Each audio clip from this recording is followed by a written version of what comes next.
Welcome student, brilliant maths classes के NCERT गणित के सोल्यूशन में फिर से एक बार आपका स्वागत है। इस वीडियो में हम लोग प्रश्नावली 7.2 के 1 नंबर वाले प्रश्न को सोल्व करेंगे। आगे भी इस तरह के वीडियोस को देखने के लिए चैनल को सब्सक्राइब कर बेल आइकन को जरूर दबा लें।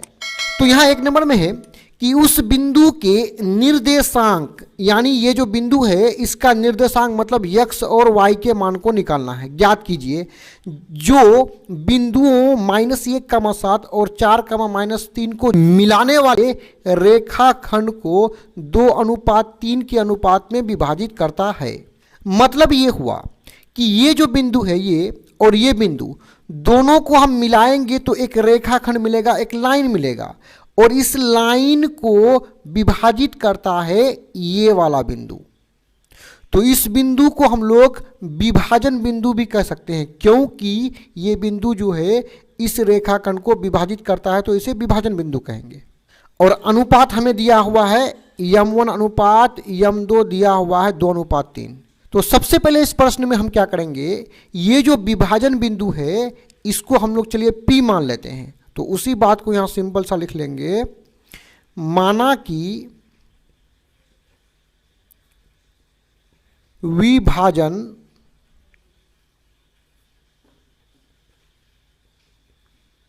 बिंदु P और इसका निर्देशांक x, y मान लेंगे। इसके अलावा ये जो दो बिंदु है इसे A मान लेते हैं, इसको B मान लेंगे। तो सिंपल सा लिख लेंगे यहां पे, और A -1,7 और इसको मान लेंगे B 4,-3। अब प्रश्न में क्योंकि हमें कहा गया है कि ये दोनों बिंदु यानी A और B को मिलाने पर एक रेखाखंड बनता है, तो हम A को यहां पर ले लेंगे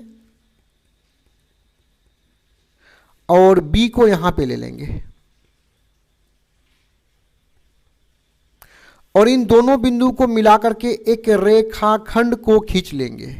रेखाखंड खींचने के बाद क्योंकि अब ये जो बिंदु P है इस रेखाखंड को विभाजित करता है, यानी दो भागों में बांटता है, तो हम इस बिंदु को इस रेखाखंड के कहीं पर भी ले सकते हैं। तो चलिए यहीं पे ले लिए, x, y को ले लिए। अब यहां पे हमें ये जो बिंदु P है इसके निर्देशांक मतलब x और y के मान को निकालना है, और इस x और y के मान को निकालने के लिए हम लोग विभाजन सूत्र का प्रयोग करेंगे। यदि मेरे पास एक बिंदु, पहला बिंदु x1 y1 और ये दूसरा बिंदु x2 y2 हो और इसको एक बिंदु P विभाजित करे, तो हम इसके x और y के मान को निकालने के लिए, x के मान को निकालने के लिए इस सूत्र का प्रयोग करेंगे और y के मान को निकालने के लिए इस सूत्र का प्रयोग करेंगे। अब यहाँ पे जो x1 y1 जो देख रहे हैं वो आपको यहाँ से मिल जाएगा, और यहाँ जो x2 y2 देख रहे हैं वो इस बिंदु से मिल जाएगा, और यहाँ पे m1 अनुपात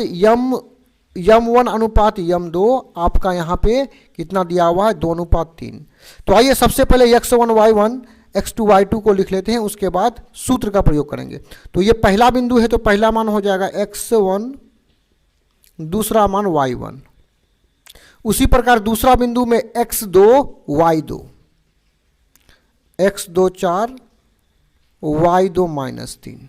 अब अनुपात हमें कितना दिया हुआ है 2:3, तो यही हो जाएगा m1 अनुपात m2 बराबर 2:3। इसका मतलब पहला मान m1 है तो इसका पहला मान m1 2 हो जाएगा, m2 3 हो जाएगा।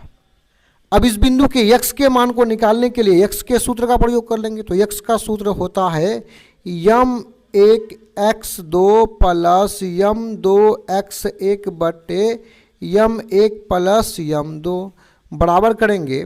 अब देखिए m1 का मान, देखिए पहला मान m1 2, x2 का मान कितना है 4 है, बीच में प्लस m2 का मान कितना है 3 है, x1 का मान -1 है,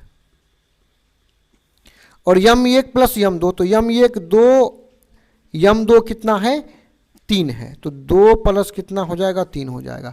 आइए इसको जोड़ लेते हैं, 4 दूने 8, माइनस प्लस माइनस 3 1 कम 3 बट्टा 2 प्लस 3 हो जाएगा 5।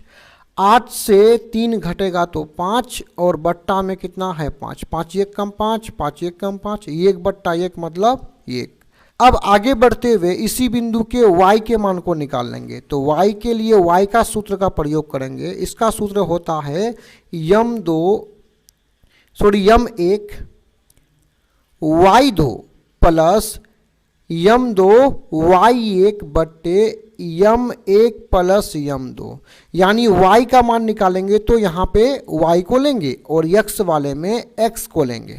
और यहाँ पे 12 देख रहे हैं और यहाँ पे कितना बन रहा है 21 बन रहा है और नीचे कितना 12 बन रहा है। बराबर करेंगे।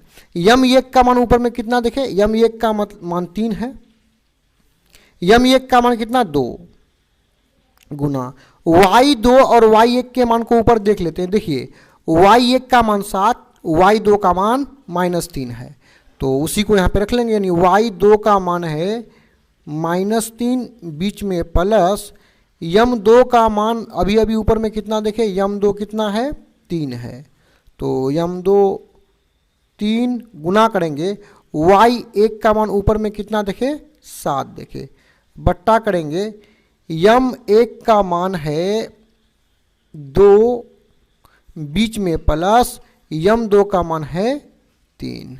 आइए इसको सोल्व कर लेते हैं। तो 3 दूने 6, इसके सामने क्या है यहाँ पे -3 दूने 6 हो जाएगा। यहाँ प्लस का चिन्ह का प्रयोग कर लेंगे और 7 या 21 बट्टा 2 प्लस 3 कितना हो जाएगा 5। अब देखिए 6 के आगे में माइनस है तो 21 से हम 6 को घटाएंगे तो कितना बचेगा 15 और बट्टा में कितना है 5, 5 1 कम 5, 5 या 15, यानी y का मान कितना निकला 3। हमें कौन सा किसका मान निकालना था, हमें इसी बिंदु यानी ये जो विभाजन बिंदु P है इसी के मान को निकालना है। तो सिंपल सा अंत में लिख देंगे कि अतः विभाजन बिंदु P जिसे हमने x, y माना था उसका मान क्या निकला है। देखिए P लिखेंगे, P के x का मान कितना निकला है, x का मान निकला है 1, तो x के जगह में 1, बीच में कामा, y का मान कितना निकला 3, तो y के जगह में 3 रख देंगे। यही हो जाएगा आंसर। डिस्क्रिप्शन में और भी वीडियोस के लिंक है। धन्यवाद।